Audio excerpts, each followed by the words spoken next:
Okay, hi, my name's Kathleen Lisson. I am a certified lymphedema therapist and board certified massage therapist in San Diego, California, and I hope to get live here with Caroline. She's from the Dominican Republic, and she can talk to us a little bit about going overseas for surgery versus staying here. So I am the author of the Plastic Surgery Recovery Handbook, and I see Caroline is here, so hopefully she can ask to join, and then we can let her join in.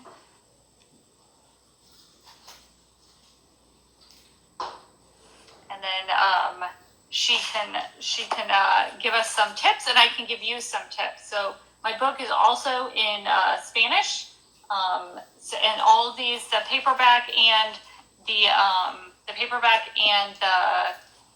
the online Kindle are on Amazon. So Amazon will ship now worldwide. So what I wanted to talk about today was just some basic post-op tips, and then also really talk about surgery overseas. What are some tips? Because it's a really good deal. Here in San Diego, I take clients from Beverly Hills, and I also take clients that have their surgery in Tijuana, Mexico, and then farther Miami and the Dominican Republic. And what we know about the Dominican Republic is that their butts are bigger, and the results are the type of results that you want and that you often cannot get in America, and that the prices are definitely more wallet friendly, definitely if you're comparing them to prices in the US, especially the prices in Beverly Hills. So I've invited Caroline. I'm not sure why she's not on yet, but hopefully she'll come in a few minutes, and then she can talk to us about Dominican Republic and surgery there. So what I want to talk about, and maybe we'll talk about it a little bit in a few minutes, is Seromas. So Seromas are when there's a little open space in between the layers after your surgery, and then fluid can gather there. So the problem with Seroma is it's a complication of surgery, and your surgeon themselves can handle it in the office. They will use the needle and they'll aspirate the fluid out. The important part is to get compression on that area afterwards. So we see seroma in a lot of different types of surgeries, including the post-op breast surgery after breast reconstruction, after mastectomy. There's a lot of seroma there. And so the idea is that you aspirate it and then you compress it. And the important part is that you have to compress it to make sure that it doesn't come back, because if we still have that opening, even though you took the fluid out, there's plenty of fluid in the body that will continue gathering. So you have to compress it and make it flat. So that's the key with seroma, is to get it aspirated and then compress it. So the big issue is if you're having the liposuction that has where they're creating the abs, and so they're doing something a little more advanced, the etching, the abdominal etching. To have a seroma in that area is going to make the skin uneven if you let it be like this for too long, and it doesn't instantly flatten out through aspiration and get compressed. The concern is that you'll get a less ideal result. So that's why we want to stay on top of seroma for a while. So I'm not sure why Caroline is not able to come on. So I think here we go. Hopefully she can be live with me right now and we can talk a little bit. And then I'll go over more on seroma. So thank you very much, everyone, for coming. How are you? Good. Oh my goodness. I'm very happy. We had difference with the time zones. 4 o'clock here, and I didn't know I was. Okay. The time is kind of different. I think that it's very different. I want to know how many hours, more or less, that you have. 3. I think you're 3. Yeah. Okay. And I say, oh my God, what happened? I'm waiting. Why she? Okay, next time I'm gonna be more organized. Okay, 3 hours. I'm gonna be more organized about it, cause oh my God, the time. You know. So, but now today we wanna talk about the seroma. Many girls wanna know about the seroma, what they can do about what they can do about it and about the process and everything. Yeah. So I don't know if you have some problem with that. This video, after we finish, I want for you to give it to me. And I don't know if you have if it's okay with you, if I can post it on my YouTube channel. Yeah. Yes? Okay, perfect. Yes, because it's very important information and many people maybe need to know about it. And that's, can help. I know that can help. Okay. I have information on Yes. Yeah, but I said to my couple to buy it for me. I sent to him where he going to find it, and everything. And I sent to him the picture, and he go to Amazon, and he found it. And let me see, the next week on Friday, he going to bring it. And I want to see it. I think I buy it in Spanish because I understand it better in Spanish. But anyway, I'm going to explain the picture and I'm going to chat. Oh my God. But, you're both perfect. Yeah, and talk about it, about the book because I know that it's very interesting. After we can do a live for you talk about your book. You can? Yeah, we'll do that. Yeah. That would be perfect, because I know that there are many important things in this book. I can't wait to see it and read. Okay. So, and about the seroma. So, what you want something to tell about your book or something? The seroma. So, we can talk a little bit about seroma. So, there's certain parts. So, seroma, how I explain seroma is you had the liposuction or whatever surgery. It happens in several different surgeries. But there's a little bit of an opening in between your layers of tissue in your body. And if there is an opening, fluid's going to get in there and it's going to stay in there. So what the surgeon will do is they'll take a needle and they'll put a needle in and then they'll aspirate it to take the fluid out. But the difficulty is often the surgeon won't compress it again. So you need to put the faja over it and the foams over where you had the seroma. Or if you compress it, then it'll become flat. And then you won't.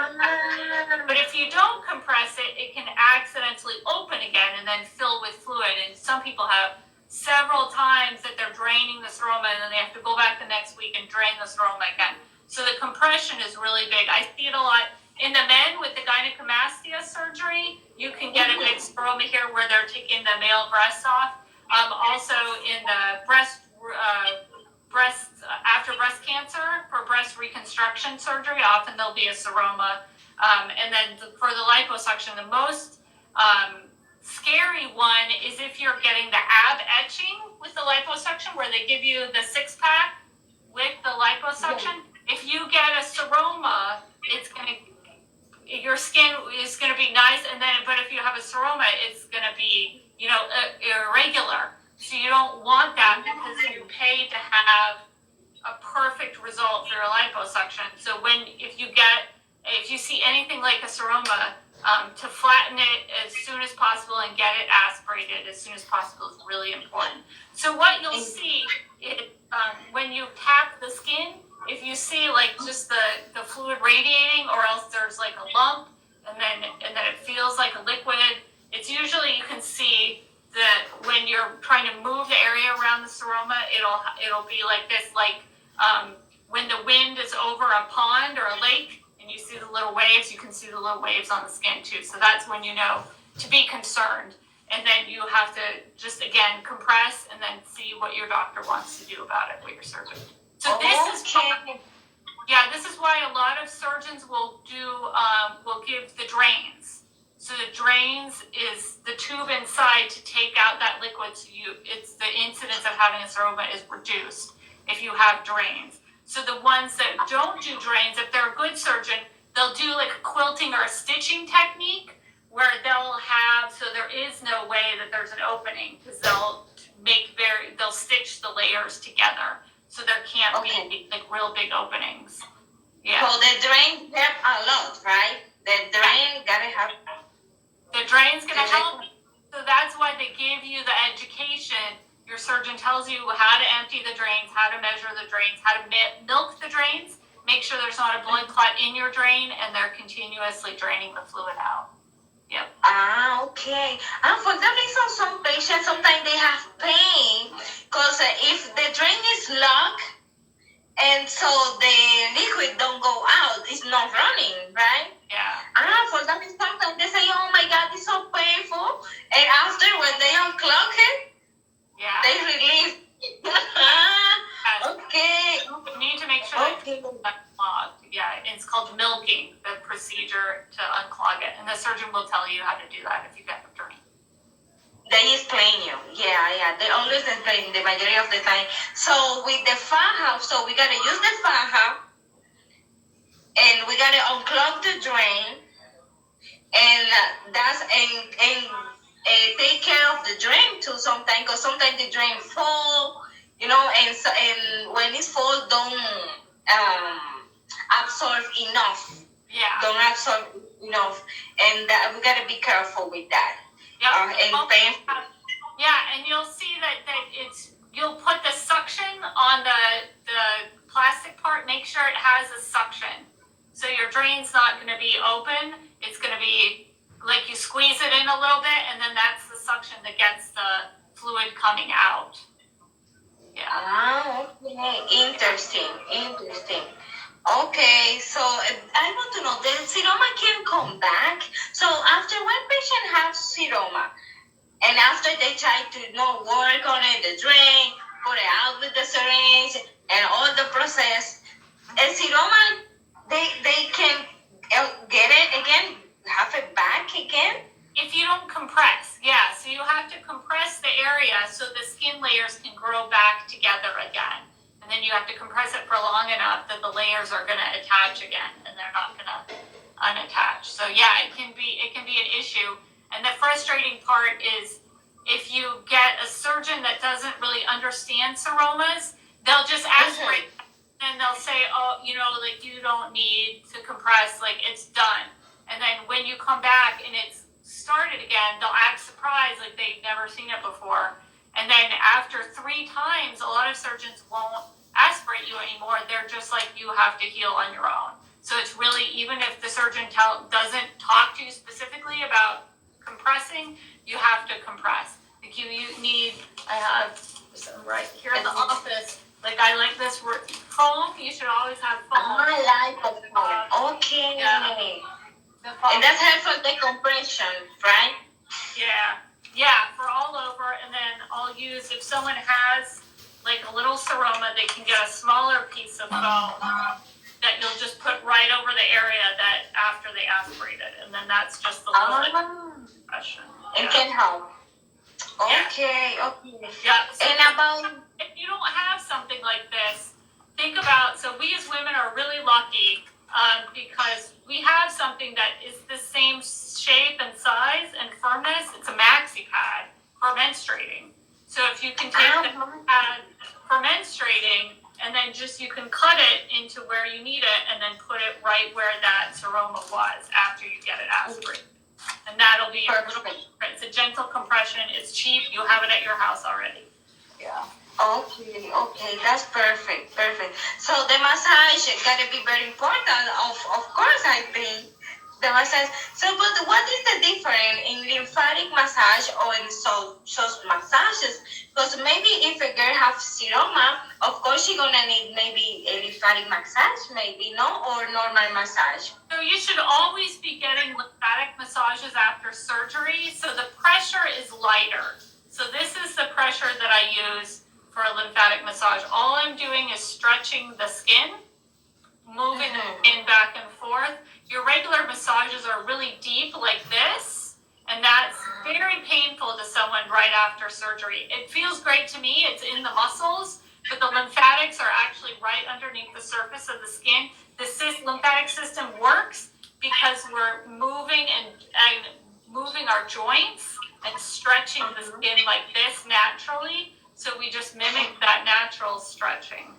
Yeah, so if you, right after surgery, I know they do this in the Dominican Republic and Tijuana, it's illegal in most places in the United States, but we call it incisional massage, and that's when, like, your cannula scars right here, and they'll push to make the fluid go out. So those can be very painful. But once you heal up that scar and nothing can fall out of your body, the tissue, the fluid's not draining anymore outside, you have to use the lymphatic system inside the body. Okay, but how many massage is the normal that the girl, a patient need to know, need to have? So how many more or less? Because some of them say like 10 or 20, but how many you think that is enough, that can be good, that can be enough for a patient? Yeah. So I don't give that many lymphatic massages to people. I would say like 7, 8. You really have to like me and like want to be with me, like be my friend, to come for any more than that, because you're pretty much all healed up. So I'll take people 1 week after surgery, and then usually I'll see them once or twice a week for the first 2 weeks, and then the week 3, 4, 5, we'll see each other once a week. And then once they feel really good, I'll see them like every 2 weeks, just to make sure there's no fibrosis setting in. And as long as they don't get any hardness in their skin, they just really don't need to see me after 2 months. So this is, I'll do lymphatic massage, but what really, really works to reduce the number of massages is spending that money on a smaller compression garment. So you should always have the foams. The foams really help to reduce fibrosis if you can get a foam underneath the compression garment, because so many times we'll see, like right here on this area, there'll be like a bunching of the fabric, and then you'll get the fibrosis in those areas right where because the compression garment is doing something to the skin and making it hard. So if we can get the foams underneath the compression garment, we can really get a good result. And then if someone never has a lot of fibrosis, they don't need to see me, and they don't need a lot of to go into the body contouring, which is what you do you'll go and do some wood therapy at the 3-month mark and after 3 months. So after 3 months, you had surgery, and it's after 3 months you need a fibrosis massage. And a lot of people, like I do fibrosis massage myself with cups and with different Grasson techniques. And then some other women will do the same thing to reduce fibrosis through a technique called wood therapy. And then that comes to us from Central and South America, the wood therapy. Okay. So, but the faja gotta be very important, right? Because the faja is essential, I think. Yeah. And the second you like your faja, if you like your faja, that faja's too big for you. Like, you have to keep on hating your faja. And as soon as you're like, oh, it's not so bad, oh, I feel pretty good. If you can put your hand down the front of your compression garment, it's too big, you should go down a smaller size. So a lot of times... I have a faja on me now. Yeah. I love use faja. I want to know, maybe I have to take it as, if I can't. Yeah. No, it's good. So if you are like easy, like I can, yeah. But you'll see some women and they'll be all like, oh, I'll take the garment off, and they can do that. That garment is... some of them say, oh, I'm very happy. I like my faja. Yeah. And I say, that's kind of weird though. Now I'm gonna say, okay, put your hand inside and let me see. Yeah. So your hand cannot come inside. Yeah, it's too big. Okay, if the hand of the girl go inside, it's no good. I know. And so the thing is, it'll still feel tight to her, but it's not actually doing its job. It's in the same way as you can put on a pair of pantyhose and it feels tight, but like it's not control pantyhose. Like you'll still have a belly. So just so something feels tight doesn't mean it's actually cinching you in. And that's the trouble. So you need to have enough compression. Enough compression is very good so you can prevent your seroma. Yep, yes, yep. And then also, so it's getting smaller. So the second you get out of the surgery room, like you have a 2 or 3 month span of time that you should get into as small as faja as possible. So when women they're usually on their second garment, and then we'll start talking about how they should get a third garment. And it's expensive. They spent a lot of money. They've already spent $500 on me. Do they really need that other garment? So I will tell them, look in the mirror naked. Is this as small as you want to be? Are you at your goal?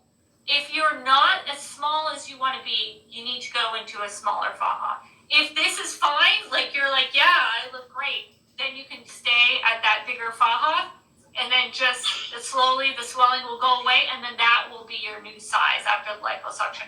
But if you really have goals, like you have like 8 to 12 weeks to really get as small as you can, because once you kind of let the swelling be there, and you didn't really get into the smaller faja, the body's just going to expand, and like you're not going to get down to the smaller size. And it's a shame because especially if you paid a lot of money for your surgery, you really have to keep on continually wearing that faja. And so, and see the result. Yeah. So some doctors, and they'll say, well, my doctor said that I could take it off at 6 weeks, at 3 months, at whatever it is. But you have to feel your own body. So they can't predict how your body is going to respond. They just know a general timeline. So at that 3 month mark, I tell people, take it off for 4 hours and then put it back on. And if you're so bloated that you can't get it back on, you still need to wear your faja. If you take it off for 4 to 6 hours, like you went out on a Saturday and you did some errands and you came back and you tried to put it on at night and it still feels fine, then you're fine. You only have to wear it, a few hours a day, and then just wean down from where you wear it 12 hours and then 8 hours and then 6 hours, and then you don't have to wear it anymore. But as long as you're still swollen, if your body is expanding when it's outside of that faja, you're not as small as you could be. So you need to keep on getting a smaller garment, because you spent a lot of money. So and then that's the other thing with the how many massages. So if you had like 6 liters of liposuction taken out, 5 or 6 liters, and you're a small person and they took a lot, they did several areas, and you always, when it's in the winter, do you get sick all the time? Like, do you get the flu all the time? So maybe that's when you're going to need more massages. If it's hot, do your legs swell and your feet swell? That's when you're going to need more massages. But if you had like 1 liter taken off, I have a doctor that refers clients to me after breast surgery, after breast reconstruction. So they take the liposuction off, and then they take the fat and put it in the breast after breast cancer. And I will only need to see those people 2 or 3 times because they only had like 1 liter of liposuction taken off. But if you have 5 liters and you had a Brazilian butt lift and you had, a boob job, like that's when you need the 10 massages. Okay, the 10. It's depending because all the body are not the same. Yeah. Okay.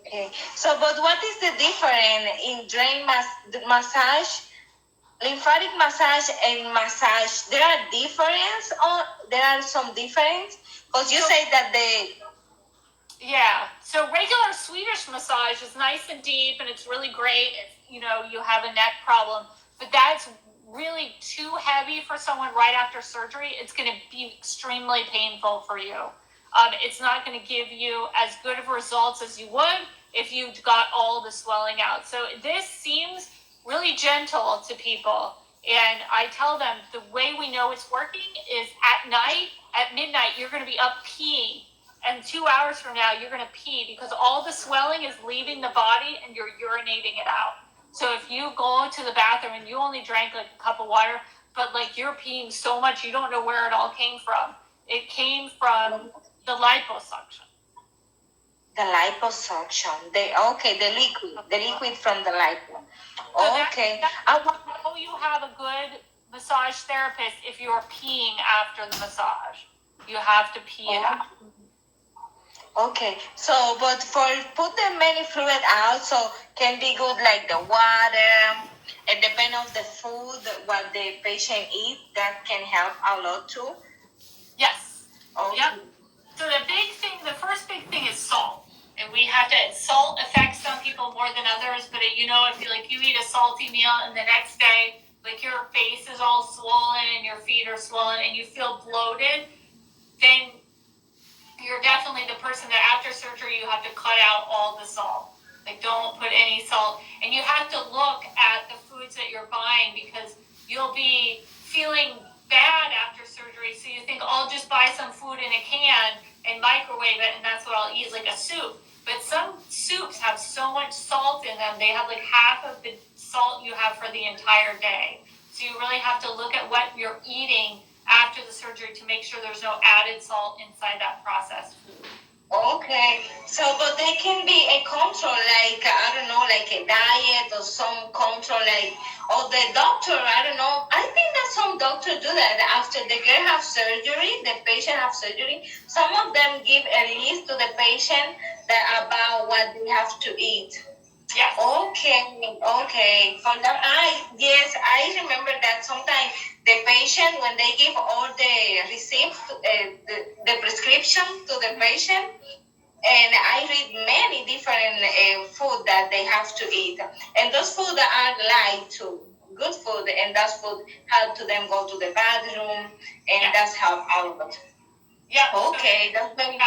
Fiber helps you go to the bathroom. You should do. There's all kind of like zinc, all the basic vitamins A, B, C, D, each have a different role in wound healing, and also protein. So you want to have adequate sources of protein. Your body is using more protein to heal itself, and you need to space those proteins out. So you can't just have like one steak at dinner and not eat any protein in the breakfast or lunch. Have your protein, a certain smaller amounts of protein at regular times during the day, because your body can only process so much protein at one time, and then it has to let the rest of it go because it physically can't, it can't do anything with any more than a certain amount of grams of protein at one time. Okay.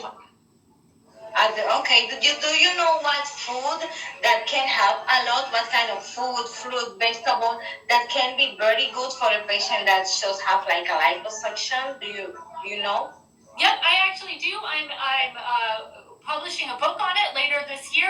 It's at the editor right now. But for right now, I can tell you, like, just off the top of my head, it's a lot like the Mediterranean diet. Or the diet that America officially tells people to eat, not what we actually eat, which is a lot of fast food, but what we're supposed to eat. So it's vegetables, and it's different colors of vegetables. So red vegetables, orange vegetables, green vegetables, the dark leafy greens. Those are good to get good sources of vitamins. Citrus fruits, like oranges, are really good for the vitamin C, and that's essential. And then the protein, those good protein sources. And then collagen is really good for healing as well. So collagen is found to a bone broth recipe, and this might be something like our grandparents know a lot about how to make the bone broth and just put bones and then cook them and simmer them in the oven, to simmer them in water to get nutrients out of the bone itself. And that's the collagen, the building block of the animal's bone is the same thing as we do. Yeah, and I see my friend Tina loves bone broth. So if you only eat fish, you can often do, you can also do a marine collagen, and that would be from the fish bones. And then even if you eat whole fishes like sardines, you can eat sardines, and smaller fishes, you can eat the entire fish. So those are all good sources. Yeah, like the little tiny kippers or sardines. You can eat them, grill them very nicely. I have a recipe in the book that's going to come up with grilled sardines. So all those food can help. Yes, salmon is really good. It has the omega-3 fatty acids. So like a nice salmon would be a really good meal too. So it's real food, like real natural food. The recipes that your grandparents had in the family, and they know like when I was a kid, my grandmother would cook me something when I was sick. For a lot of American households, it's chicken noodle soup. And then the chicken just has, and they'll put garlic in it. Garlic is really good, and the spices are really good. All of these things turn out, once you do the research on them, to be health foods. But our grandparents just ate them because they knew from their culture that these are foods that are nutritious. Okay, so they're gonna be very, very organized about it. You know, they care about what food that you eat. Sometimes they like to eat the KFC and all those stuff. You know. Yeah, they say sometimes when they are here, they say I want to have real food, but I thought that the real food is meat, normal food. Yeah. Normally here as a culture, Dominican, they like to eat rice, beans, and they you know, and they cook every day, the majority of the time. And when they say real food, the Dominican thinks that is rice, chicken, beans, normal food. And they say, no, I want McDonald's. And pizza, So all pizza, yes. Are comfort foods for Americans, and you have to think more of comfort foods are fine because after surgery, you feel very scared and you might have some pain, and these foods might be something that your parents gave to you when you were a child, like when you're sad or hurting, they give you a cookie, so now you want to eat the cookie because you feel sad again. But really, we have to think of what can we nourish our body with. Like, this is the one thing that we can do to make ourselves stronger, and this is the one time that we really need to make ourselves stronger. So the additional thing I would say, like when I talk about salmon and the rice and the beans, absolutely, and the chicken, but you shouldn't have a low-fat diet. There are good fats, so you should eat the good fats like olive oil, like avocados, and the salmon, and those are the good fats, and you can see all kind of examples of what you should have as good fats on the My Plate, which is the American Nutrition Standards. They will talk to you in those nutrition standards about what a balanced meal is and what a good fat is and portion control.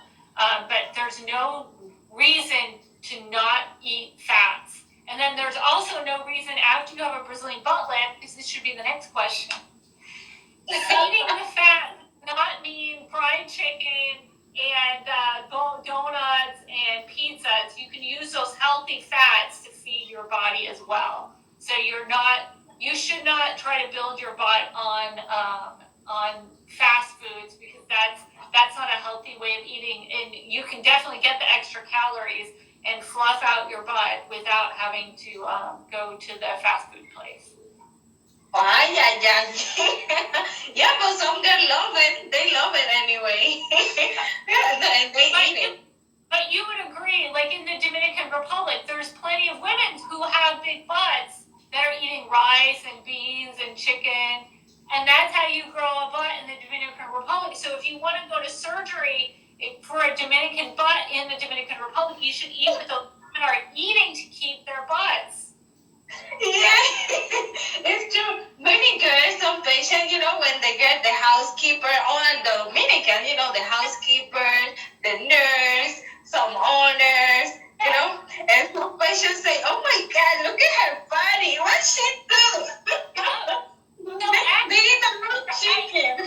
House, ask the nurse how she got her butt, and she's going to say rice and beans and fresh food that you buy, and then you cook it that very day. Yeah, it's fresh. Normally Dominicans, they cook every day. They fresh food. The majority of even the juice sometimes fresh juice. If they're gonna cook the chicken, fresh rice, everything. Maybe if some rest after you cook, you put it in the refrigerator because maybe it was too much food, But they don't stay like too long. No. Maybe the next day they warm it and they eat it, and that's it. But not like too many days. No, very fresh. And sometimes they do so nice and fresh season. They blend like onions, celery, different vegetables fresh.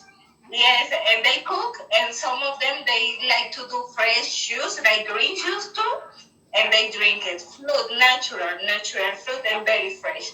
Yes, it's very common here. You can see when people drink, like coconut, fresh coconut water. Yes, some girls love it. Some girls love it, and fruit. Some outside, so there are people. I don't know if you saw it online before, but there are people here in Dominican Republic that they are selling fruits, fresh fruit like papaya, pineapple, mango, banana, and even some girls they say, "Oh, I like it. I can see fresh fruit here. I want to buy some." And when they are in the street, they buy few plates. They get crazy about it because here is very common. The people like to eat fruit too and fresh. The majority of the thing, and that's very healthy too. In one part. Yeah, we have Yeah. Mm-hmm.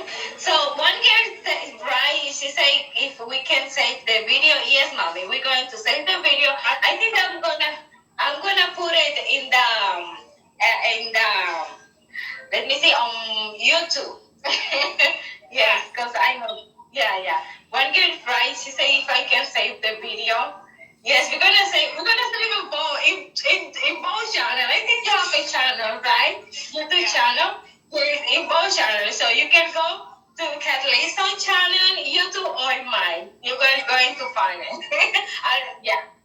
Okay, so let me see. So about Seroma, very important. Compression. The faja. Use the faja. Healthy food. Vegetables, fish, like broth and many stuff, liquid. That can be good. Let me see what else. And the drain. The drain. Unlock the drain. For the fluid, go out.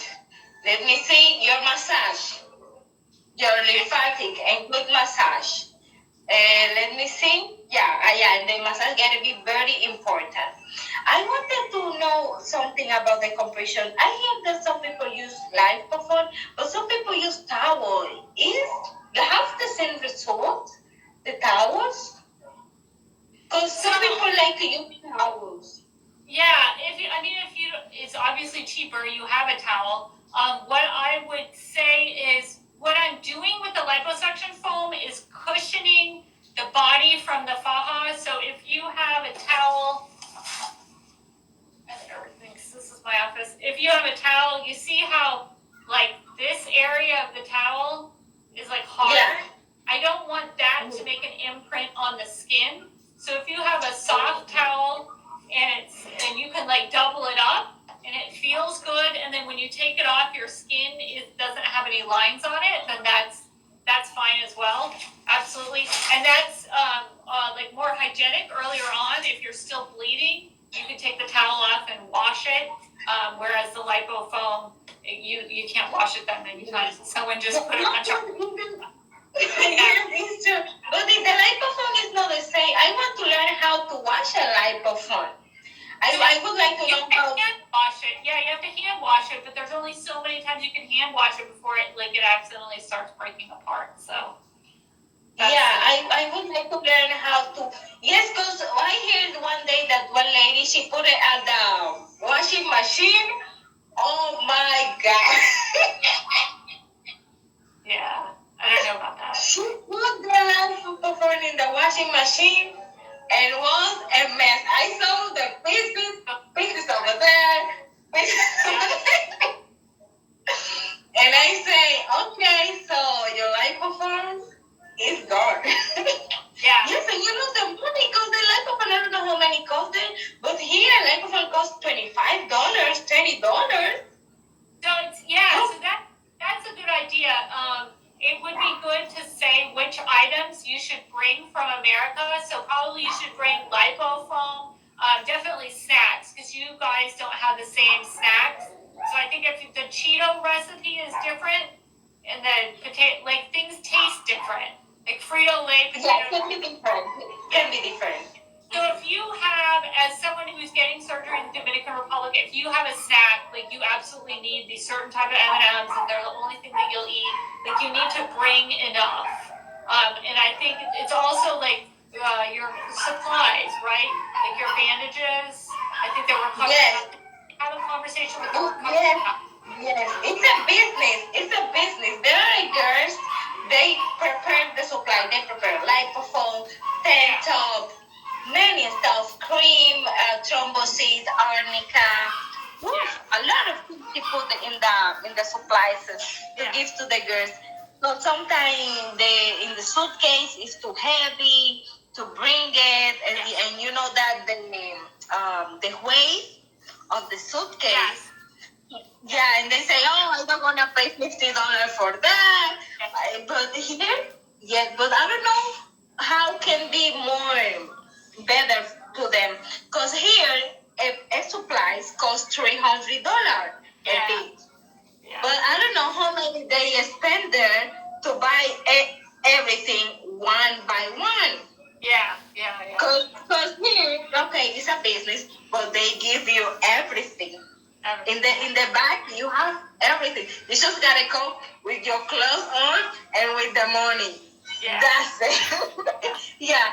But when you try to buy in US, put in your suitcase everything, the maternity pad and all the stuff. Maybe you're gonna need a big suitcase, I think. And sometimes they don't wanna pay because it's too heavy. And they say, okay, I pay $300 there, and that's it. Yeah. But it depends how it's better to them. Depends on their pocket. Well, yeah. Okay.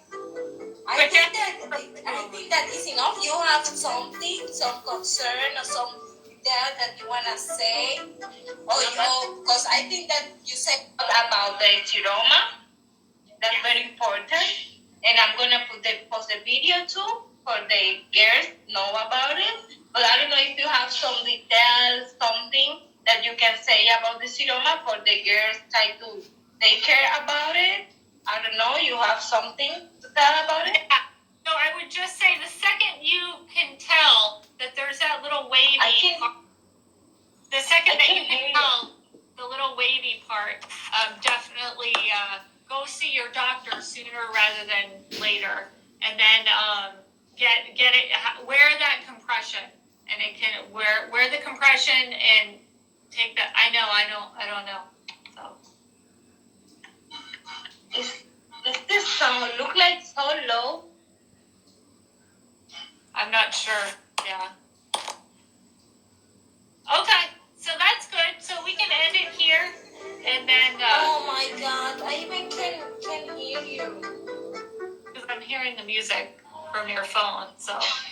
Okay, so we can stop, and then I'll record the video, and then we'll put it up on our lives, and then after the book comes, we can talk again.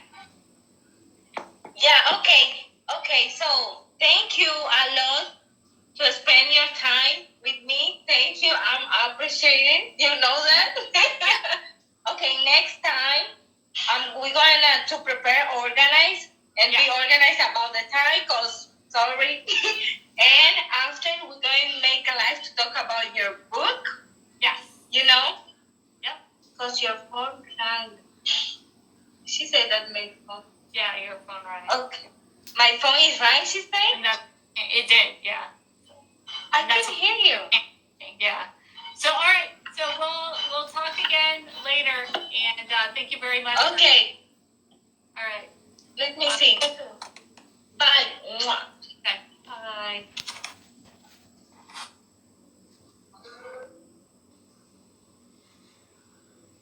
Okay. Hi. My name's Kathleen Lisson. I